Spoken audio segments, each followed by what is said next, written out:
Walang man ang kamay at walang mga paa, nagsisikap pa rin bilang manguukit ng kahoy ang isang artist mula Batangas. Ito na ang naging sandalan niya para matustusan ng pamilya sa kabila ng kanyang kapansanan. Para bigyan ng mukha ang balita, Mobile Journal Ray Vicente. Ibon, palaka, unggoy o kabayo. Kahit ano pang hayop ang maisip mo, kayang-kaya raw iukit at ihulma ng 45-year-old na si Macario Caraig mula sa Tuy, Batangas. Yan ay sa kabila ng kakulangan niya ng kanang kamay dahil sa congenital amputation. Timbur naman ako, hospital niya, wala daw akong paa. Yeah. Ano? Dalawang paa, wala. Kung dalawa, baka hindi ko din natigyan ng gatong talento. Kung dalawa, dahil hindi ko na... Gusto ko ginawa ko ng libangan sa sarili ko dati eh. Kaya, hindi ko may nahanap na yung... Sana dalawa kami, hindi po. Bata pa raw si Macario, mahilig na siyang mag-drawing. Kaya sinubukan niya na ring mag-ukit sa kahoy. Ngayon, higit isang dekada na niyang kabuhayan ang wood carving para matustusan ang kanyang pamilya. At bagaman umusbong ang ibang teknolohiya, patuloy ang pag-uukit niya sa pamamagitan ng tradisyonal na materyales. Kutsilyo, sa itak. May ilan din naman pa eh. Wala nga akong di kuryente. Yung nga gusto kong magkaroon para mas maalawan.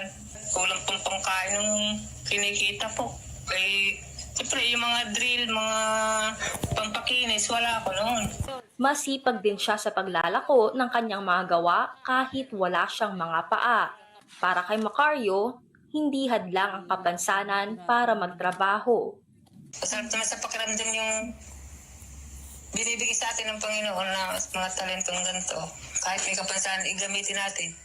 Magbigay tayo ng inspirasyon sa ibang tulad na mga normal na kami nga nakakain namin, sila pa. Kumakayod sa buhay at sa kahoy. Kahit mahirap, sana raw ay maging inspirasyon si Macario sa iba para magtrabaho sa maabot na makakaya. Mga kapatid, mobile journalist Ray Vicente po, hatid ang mukha ng balita.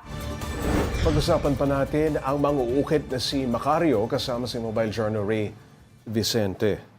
O Ray, paano mo nalaman ang kwento ni Macario?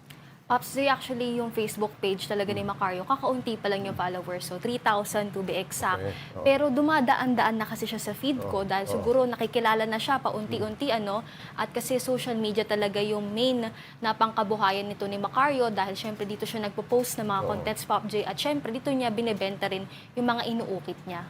Ray, ano itong congenital amputation na meron itong si Macario?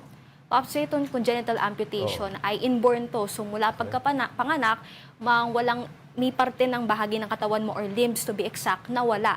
So sa na hindi nabuo, Yes, sa pagbubuntis Popsi. ba yan nangyayari? Yes, Popsi, sa pagbubuntis, no. So sa kaso niya, Popsi, ay wala siyang dalawang paa at isang kamay. So talagang may times na kinakailangan niya na saklay, lalo mahilig kasi siya maglako para nga ibenta yung mga inukit niya at kailangan niya nga ng saklay para makalakad din.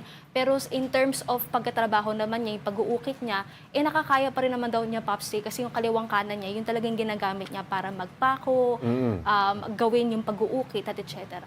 Ray, may nagturo ba sa kanya kung paano mag-ukit ng kahoy? Paano siya natuto? Popsi, nakakabilib kasi self-learn daw siya. So mula 45 years old na siya ngayon, so 14 years old siya, natuto raw siya mag-ukit na nagsimula doon sa parang trumpo. So mula trumpo, nakahiligan na nga niya gumawa ng iba't ibang disenyo ng mga hayop at ayun nga, the rest is history na raw.